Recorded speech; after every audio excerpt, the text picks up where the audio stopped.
So you're on the job hunt. And if you are, you already know it's a completely different ballgame out there today. The competition is just fierce. The old rules don't seem to apply, and honestly, it's pretty easy to feel lost. That's exactly why we put together the Modern Job Search Playbook, a clear, step-by-step guide to not just survive, but to actually win in today's market. And let's just get this out of the way right now. Job hunting is tough. I mean, it's an emotional roller coaster, right? You're sending out applications, going to interviews, and then dealing with rejections.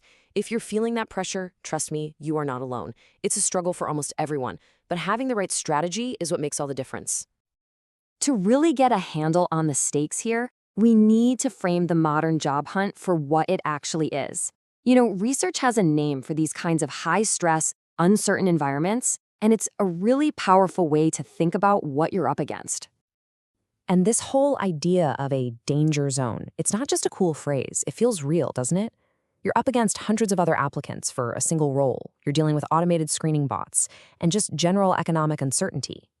The research is clear that this feeling of danger can really mess with your motivation. But, and this is the important part, it doesn't have to.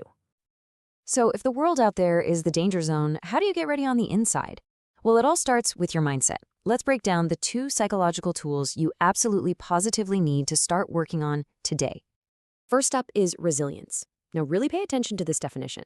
It's not just about bouncing back after a rejection. It's about continuing to live a purposeful life even through all the hardship.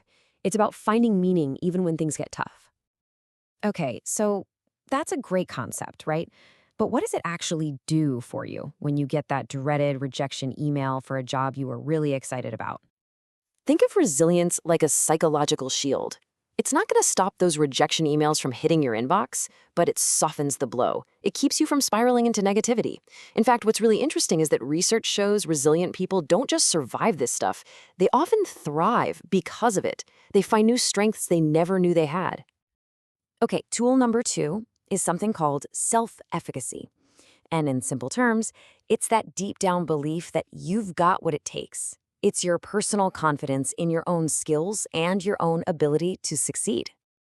And listen, this one is non-negotiable. Before you even touch your resume again, you have to fundamentally believe you are capable. Self-efficacy is the engine that's going to drive you to keep going day after day. You know a great way to fuel this? Keep a running list of your accomplishments, your wins, and look at it every morning. It's tangible proof that you can get things done. All right, mindset? Check. Now let's talk strategy. Next up, we're building your personal brand. And no, this isn't just some corporate buzzword. It's the absolute core of how you present yourself to the market. I mean, think about it. In a sea of qualified people, you've got to answer one simple question for a hiring manager. Why should I hire you? Your unique selling proposition, or USP, is the answer to that question. It's a clear, punchy statement that says what makes you the perfect and unique fit.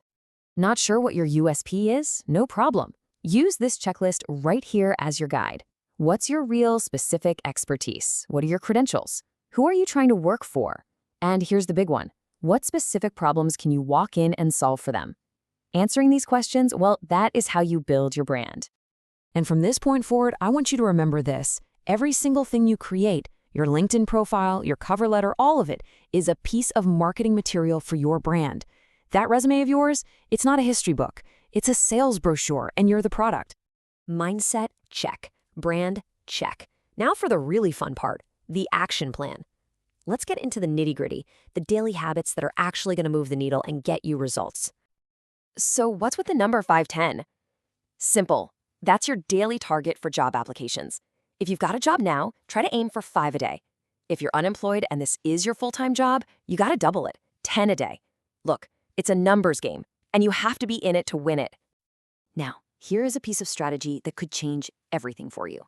Everybody wants that fully remote job, right? Which means the competition is, well, it's insane. We're talking hundreds of applicants. But look at on-site or hybrid roles. Suddenly, it's just 10 or 20 people. The playbook here is crystal clear. Put most of your energy where your odds are dramatically better. And while you're firing off those applications, you have to be networking. I know. It feels like a long game, but it is the most powerful one there is. Why? Because get this, stats show over 75% of jobs are never posted online. They're in what's called the hidden job market, and they get filled through referrals and connections. Okay, so you've put in the work, your brand is sharp, and the calls are starting to come in. You're heading into the final stage of the game. Let's talk about how to absolutely crush the interview and get that offer. So you got the interview. Great. But getting the interview isn't the goal. Winning the interview is the goal. And I want you to think of it less like a test and more like a performance where you're the star. And every great performance, of course, starts with rehearsal. You know, first impressions are everything, and they happen before you even open your mouth. So don't leave your appearance to chance. Just follow this simple checklist.